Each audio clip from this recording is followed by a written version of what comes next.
Salam sejahtera dan salam Ramadan bersama saya Janet Bennett. Tumpuan berita, seramai 1,956 orang penerima bantuan bulanan kebajikan di bahagian Betong menerima sumbangan sempena Hari Raya Aidilfitri. Timbalan Menteri Kesejahteraan Komuniti Sarawak Muhammad Razzie Sitam berkata, bantuan seperti ini adalah untuk meringankan beban kewangan serta menceriakan penerima bantuan sempena menyambut Hari Raya Aidilfitri. Berucap dalam Majlis Sejambak Kasih Aidilfitri 2022 di Riveria Sports Centre Debak pada Jumaat, beliau juga menambah ia juga adalah untuk membantu meningkatkan kualiti hidup dalam kalangan keluarga yang kurang berkemampuan. Dalam majlis ini, Muhammad Razzie telah menyerahkan bantuan berupa wang tunai dan hamper persediaan Aidilfitri kepada seramai 100 orang penerima. Tambahnya, bagi penerima yang tidak berpeluang hadir, sumbangan akan dikreditkan ke akaun masing-masing. Dalam perkembangan lain, seramai 30 orang dari 7 buah keluarga mangsa kebakaran rumah August Ban Ulu Betong menerima bantuan berjumlah lebih RM70,000. Menurut Muhammad Razzie, bantuan yang disampaikan adalah daripada tabung bantuan segera TBS dan bantuan bencana kebakaran. Katanya, bantuan tersebut seperti wang saku, pakaian harian, makanan kering, peralatan dapur, pakaian dan peralatan sekolah, bahan binaan, sewaan serta TBS. Beliau berkata demikian semasa melakukan lawatan ke Pusat Pembinaan Sementara PPS Dewan Panglima Retap pada Jumaat. Tambah beliau lagi, setakat 14 April 2022, sebanyak 24 badan bukan kerajaan NGO dan 10 agensi kerajaan telah memberikan sumbangan berupa makanan, pakaian, peralatan dapur, wang tunai dan keperluan bayi. Dalam pada itu, Muhammad Razzie juga telah menyerahkan sumbangan dan berkesempatan menyantuni mangsa-mangsa. Difahamkan kejadian kebakaran di rumah August Ban Ulu Betong ini berlaku pada 12 April 2022 lepas dan telah memusnahkan sepenuhnya rumah panjang berkenaan. Laporan seterusnya, Ahli Parlimen Batang Lupa Datuk Seri Rohani Karim menyokong sepenuhnya cadangan untuk menjadikan tapak mini Expo Bazar Ramadan Tamu Simanggang sebagai tapak kekal untuk Bazar Ramadan dan juga Pasar Malam. Katanya ia akan bantu para peniaga menjana semula pendapatan mereka setelah terjejas selama 2 tahun ekoran penularan COVID-19. Jelasnya lagi, aspek keselamatan dan kebersihan juga perlu diambil perhatian di samping mengekalkan pematuhan prosedur operasi standard SOP bagi memudahkan pengunjung yang datang berkunjung. Beliau menjelas demikian dalam ucapannya semasa merasmikan Mini Expo Bazar Ramadan bertempat di Dewan Seri Lemanak Seri Aman pada Khamis.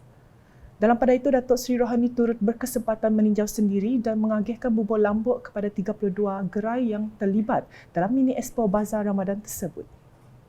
Selanjutnya, Ahli Dewan Undangan Negeri Setakan, Datuk Hamzah Ibrahim berkesempatan meluangkan masa menunaikan solat fardu isyak dan solat sunat tarawih bersama penduduk kampung Bukit Berangan di Masjid Darul Malihah pada Jumaat.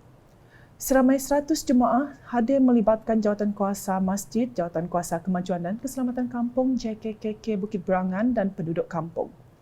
Dalam masa sama, Datuk Hamzah telah menghulurkan cek sumbangan kepada pihak pengurusan Masjid Darul Malihah dan Surau Kampung Sungai Pedang. Di samping itu, sambil beramah mesra, beliau juga menyampaikan sumbangan kepada jemaah yang hadir. Manakala di Kabong, Pergerakan Wanita PBB Cawangan N40 Kabong dengan kerjasama Pusat Khidmat Adun Kabong telah menganjurkan majlis penyerahan bubur pedas bersempena program sentuhan Ramadan 1443 Hijrah bertempat di Masjid Ar-Rahim Gerigat pada Khamis. Simbolik program itu telah disempurnakan oleh Ahli Dewan Undangan Negeri Kabong, Muhammad Cikadir serta isteri. Bubur pedas tersebut telah diagihkan kepada wakil-wakil ranting wanita dari Kampung Alik, Kampung Amplam, Kampung Nyabur, Kampung Sengsang, Kampung Gerigat dan 10 warga emas dari Kampung Gerigat. Sebanyak 1,000 bubur pedas telah diedarkan untuk kawasan zon Tengah Kabong dan jumlah yang sama akan diedarkan pada 19 April ini. Dalam pada itu, Adun Kabong turut merakamkan penghargaan dan terima kasih kepada semua yang terlibat secara langsung maupun secara tidak langsung menjayakan program sentuhan Ramadan itu. Di Padawan pula, dengan projek menaik taraf Dewan Serbaguna Kampung Braang Segandar yang menelan kos sebanyak RM150,000 telah siap sepenuhnya. Projek di bawah program transformasi Luar Bandar RTP kawasan Dewan Undangan Negeri Dun Mambong itu merangkumi kerja-kerja menaik taraf sistem peparitan Dewan, pendawaian elektrik, pemasangan lampu dalam Dewan, pembinaan serambi Dewan dan juga pembinaan tempat letak kereta serta laluan keluar masuk Dewan. Pemeriksaan akhir projek tersebut telah dilakukan oleh Pegawai Tadbir Khas kepada Timbalan Menteri Pengangkutan 1 Sarawak ke Rumah Pus bersama dengan Jurutera Jabatan Kerjaya JKR Bahagian Kuching William Kuyang, pihak kontraktor, Ketua Kaum dan Jawatan Kuasa Kemajuan dan Keselamatan Kampung JKKK, Kampung Braang Segandar. Menurut William Kuyang selaku Wakil Agensi Pelaksana, kerja-kerja menaik taraf Dewan tersebut disiapkan dalam tempoh 4 bulan dan telah menempati skop kerja yang telah ditetapkan oleh pihak JKR Kuching. Dalam pada itu, Ketua Kaum Kampung Braang Segandar Simon ketika ditemui sempat merakamkan ucapan terima kasih kepada Ahli Dewan Undangan Negeri Mambung, Datuk Dr. Jarib Susil serta pihak JKR kerana telah menjayakan projek naik taraf Dewan itu. Beralih ke laporan COVID-19 dengan Sarawak mencatatkan sebanyak 189 kes baru positif COVID-19 pada Jumaat, menaikkan jumlah kumulatifnya kepada 303,650 kes setakat ini.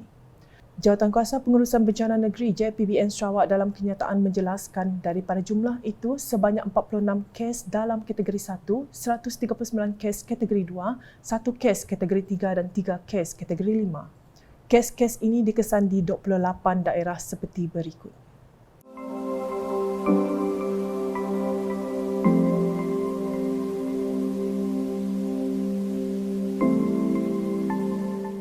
JPBN Sarawak juga memberitahu satu kes kematian telah dilaporkan di Miri pada 13 April 2022 melibatkan wanita berumur 77 tahun yang mempunyai penyakit darah tinggi dan kencing manis.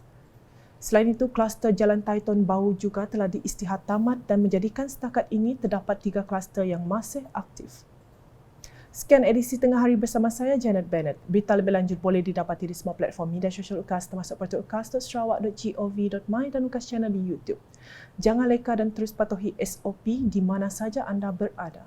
Salam UKAS.